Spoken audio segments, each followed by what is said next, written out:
আসসালামু আলাইকুম, শুভ সকাল। আজকে সকালবেলা ঘুম চলে আসছে আমার সবজি খেতে লাল শাক উঠানোর জন্য।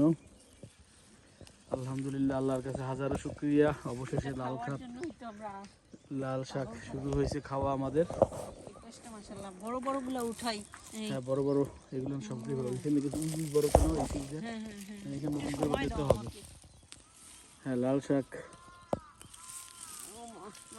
অনেক প্রতীক্ষার ফল। এই লাল শাক বৃষ্টিটার কারণে মনে হয় সুন্দর হয়েছে না? হ্যাঁ, বৃষ্টিতে তো প্রাণ ফিরে পেয়েছে সবাই। না, আর আমরা খালি বলি যে আমাদের বীজ ভালো নাই। বীজ কোথা থেকে নিয়েছিল?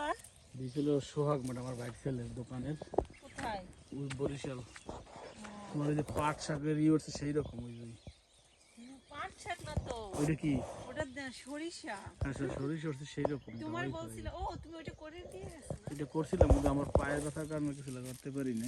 এই আলপি বাবা, রাখি বড় বড় গুলো না, আর ছোট গুলো না আবার একটু। হ্যাঁ, বেশি নেওয়া যাবে না। ওই যে আবার বন্ধু বান্ধব দুই একজন সবাই খাওয়াবো না আবার।